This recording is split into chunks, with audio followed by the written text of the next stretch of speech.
तो यहाँ पर आज का पहला क्वेश्चन है, शिमला समझौता किस वर्ष हुआ था। देखिए जितने भी क्वेश्चन मैं आपके लिए इस वीडियो में लेकर आया हूँ, अगर आपको उनमें से किसी का भी आंसर पता है तो आप हमें कमेंट बॉक्स में बता सकते हैं। और देखिए वीडियो को लास्ट में आपको जरूर बताना है कि आपने 25 क्वेश्चन में से कितने क्वेश्चन के सही आंसर दिए। तो इस क्वेश्चन का राइट आंसर ऑप्शन बी हो जाएगा 1972 में। सन 1972 में भारत और पाकिस्तान के बीच शिमला समझौता हुआ था। देखिए मैं आपको बता दूं 2 जुलाई 1972 को हिमाचल प्रदेश की राजधानी शिमला में एक संधि पर हस्ताक्षर किए गए थे जिसे शिमला समझौता कहा जाता है। देखिए भारत की ओर से इंदिरा गांधी थी और पाकिस्तान की ओर से जुल्फ़िकार अली भुट्टो थे। तो आपको याद रखना है कब हुआ था, सन 1972 में हुआ था। नेक्स्ट क्वेश्चन देखते हैं, राष्ट्रीय एकता दिवस किस तिथि को मनाया जाता है। देखिए वेरी इंपॉर्टेंट क्वेश्चन है, कई बार एग्जाम में पूछा जाता है। तो इसका राइट आंसर ऑप्शन डी हो जाएगा 31 अक्टूबर को। आपको याद रखना है। देखिए भारत के राजनीतिक एकीकरण के लिए सरदार वल्लभ भाई पटेल के योगदान को चिरस्थायी बनाए रखने के लिए उनकी जन्म तिथि को 31 अक्टूबर को प्रत्येक वर्ष राष्ट्रीय एकता दिवस मनाया जाता है। और देखिए आपको यहाँ से एक पॉइंट और याद रखना है, इसका पहली बार आरंभ यानी कि इस दिवस को आरंभ कब किया गया था, 2014 में आरंभ किया गया था। किसके द्वारा, प्रधानमंत्री नरेंद्र मोदी जी के द्वारा। तो आपको याद रखना है। नेक्स्ट क्वेश्चन देखते हैं, भारतीय संसद भवन का प्रारूप किसने तैयार किया था। Right answer option D, sir Edwin Lutyens ने। आपको याद रखना है। नेक्स्ट क्वेश्चन देखते हैं, विंग्स ऑफ फायर पुस्तक के लेखक कौन है। Right answer option C, APJ Abdul Kalam. आपको याद रखना है। और देखिए इसके सह लेखक अरुण तिवारी भी हैं, तो आपको ये भी याद रखनी है। नेक्स्ट क्वेश्चन देखते हैं, क्वेश्चन नंबर 5 है, विश्व की सबसे लंबी पर्वतमाला कौन सी है। देखिए ये क्वेश्चन मैं आपको पहले भी कई बार करवा चुका हूँ और कई बार एग्जाम में पूछा भी गया है। तो इस क्वेश्चन का आपको आंसर स्वयं बताना है, आपको कमेंट बॉक्स में जरूर बताना है। तो इस क्वेश्चन को मैं यहाँ पर छोड़ देता हूँ, आप इसका आंसर कमेंट बॉक्स में जरूर बताइएगा। चलिए अगला क्वेश्चन देख लेते हैं, 18 कैरेट सोने में कितना प्रतिशत शुद्ध सोना पाया जाता है। तो इसका सही आंसर ऑप्शन बी हो जाएगा 75%, यानी कि 75% शुद्ध सोना पाया जाता है 18 कैरेट के सोने में। अब आप देखिए इसे कैसे निकालेंगे, मैं आपको बता देता हूँ। सबसे पहले आप सभी को पता होना चाहिए कि शुद्ध सोना कितने कैरेट का होता है। तो आप सभी को पता होगा 24 कैरेट का शुद्ध सोना होता है। तो इसे निकालने का तरीका बिल्कुल सिंपल है। यहाँ पर 18 कैरेट का पूछ रहा है तो 18 बटा यहाँ पर 24 लिखेंगे गुणा 100। इसे हम सोल्व करेंगे, 6 चौक 24, 6 तिया 18, 4 से काटेंगे 100 को तो 25 बार काट दिया, 25 तिया 75। तो इस तरीके से आप इसे निकाल सकते हैं। 18 कैरेट के सोने में 75% शुद्ध सोना होता है। अब आपको यहाँ पर और संख्या दे दी जाए, आपको 15 कैरेट के सोने पूछे तो आप उसे भी इस तरीके से निकाल सकते हैं। तो चलिए नेक्स्ट क्वेश्चन देखते हैं, गुलाम वंश का संस्थापक कौन था। राइट आंसर ऑप्शन बी हो जाएगा कुतुबुद्दीन ऐबक। आप सभी को पता होगा गुलाम वंश का संस्थापक था। और अगर हम बात करें गुलाम वंश की स्थापना कब की गई थी, तो 1206 में की गई थी कुतुबुद्दीन ऐबक के द्वारा।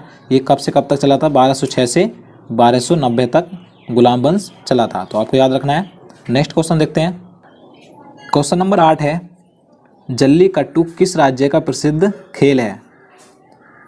राइट आंसर ऑप्शन बी हो जाएगा तमिलनाडु। आपको याद रखना है। देखिए यह तमिलनाडु के ग्रामीण इलाकों का परंपरागत खेल है जो प्रत्येक वर्ष पोंगल त्यौहार पर आयोजित कराया जाता है। अब देखिए इसमें होता क्या है, इसमें बैलों से इंसानों की लड़ाई कराई जाती है। तो आपको याद रखना है किस राज्य का खेल है जल्लीकट्टू, तमिलनाडु का।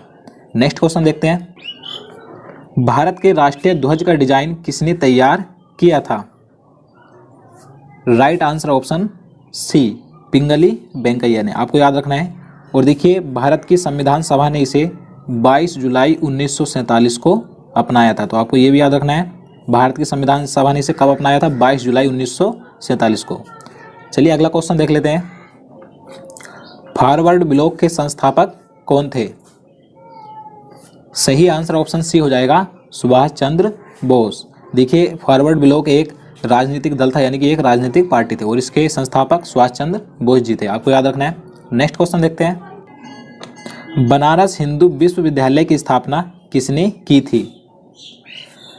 राइट आंसर ऑप्शन बी हो जाएगा मदन मोहन मालवीय जी ने। आपको याद रखना है। और देखिए कहाँ पर है ये, वाराणसी में स्थित एक केंद्रीय विश्वविद्यालय है। और देखिए बनारस हिंदू विश्वविद्यालय को ही काशी हिंदू विश्वविद्यालय कहा जाता है। तो आपको ये भी याद रखना है, कभी आप इसमें कंफ्यूज हो जाओ। तो चलिए नेक्स्ट क्वेश्चन देखते हैं, क्वेश्चन नंबर 12 है, राष्ट्रपति राज्यसभा में कितने सदस्यों को नामित कर सकता है। यहाँ पर 2 बार लिखा गया। तो इसका राइट आंसर ऑप्शन ए हो जाएगा 12 सदस्यों को। आपको याद रखना है 12 सदस्यों को राष्ट्रपति राज्यसभा में नामित कर सकता है। और अगर हम बात करें लोकसभा की, तो लोकसभा में राष्ट्रपति 2 सदस्यों को मनोनीत कर सकता है। तो आपको ये दोनों याद रखने हैं, राज्यसभा में 12 और लोकसभा में 2 सदस्यों को मनोनीत कर सकता है। नेक्स्ट क्वेश्चन देखते हैं, नाथुला दर्रा किस राज्य में है? काफ़ी सिंपल क्वेश्चन है ये। तो इसका राइट आंसर ऑप्शन सी हो जाएगा सिक्किम राज्य में। चलिए आगे देख लेते हैं, दिल्ली सल्तनत की पहली और अंतिम महिला शासिका कौन थी? देखिए वेरी इंपॉर्टेंट क्वेश्चन है ये, कई बार एग्जाम में पूछा जाता है।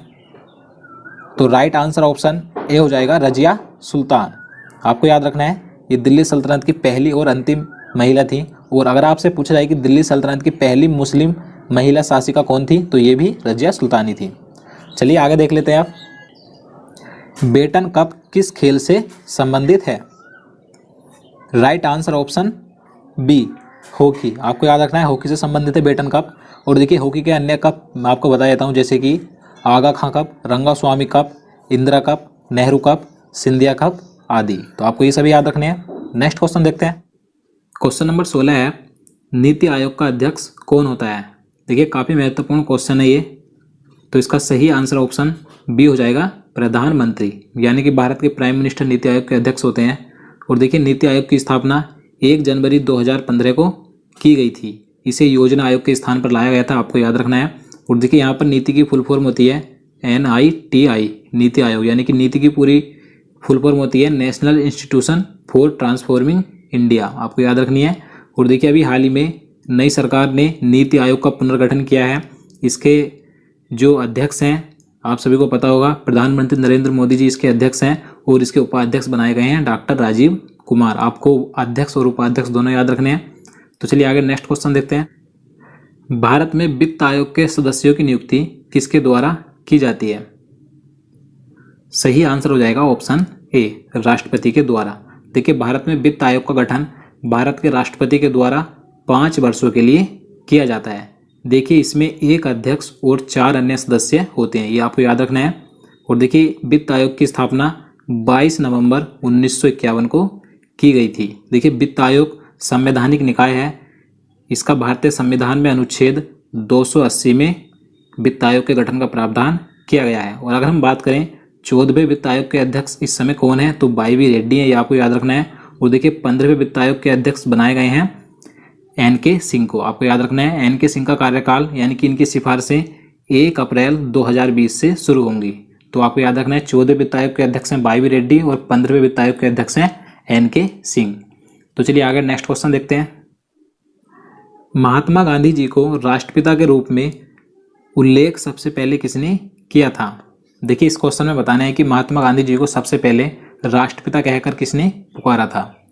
तो इसका सही आंसर ऑप्शन डी हो जाएगा सुभाष चंद्र बोस जी ने। आपको याद रखना है। देखिए 4 अगस्त 1944 को सुभाष चंद्र बोस जी ने रंगून से महात्मा गांधी जी को राष्ट्रपिता कहकर संबोधित किया था।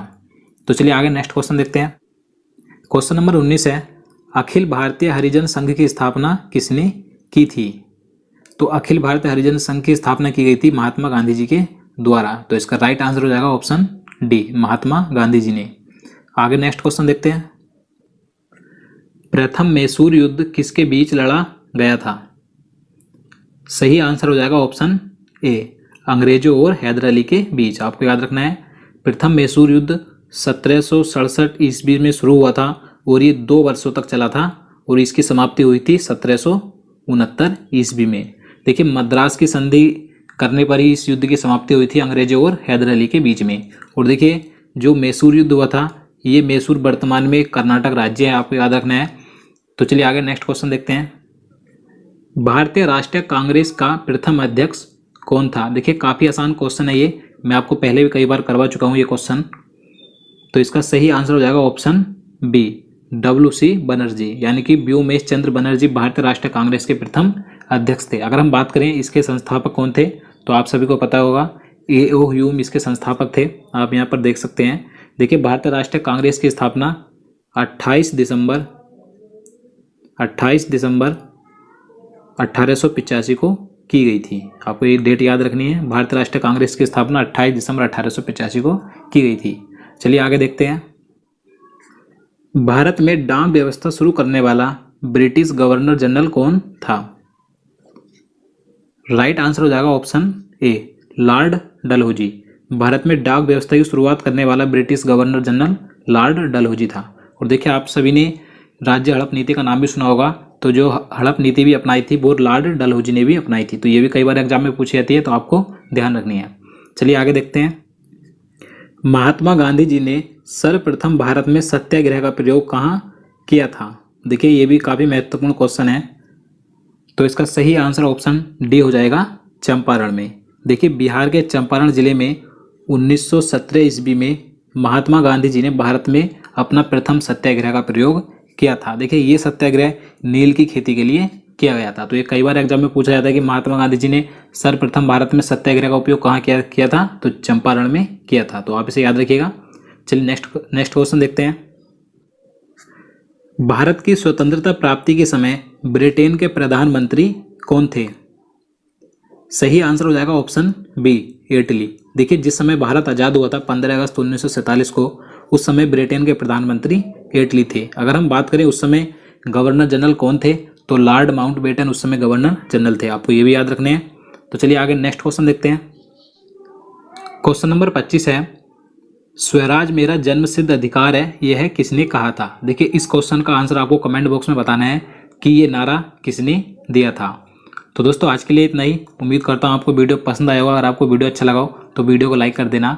और अगर आप किसी भी एग्जाम की तैयारी कर रहे हैं तो हमारे पहले के सभी वीडियो देख सकते हैं, आपके आने वाले एग्जाम के लिए वेरी इंपॉर्टेंट है। तो चलिए मिलते हैं नेक्स्ट वीडियो में, तब तक के लिए नमस्कार।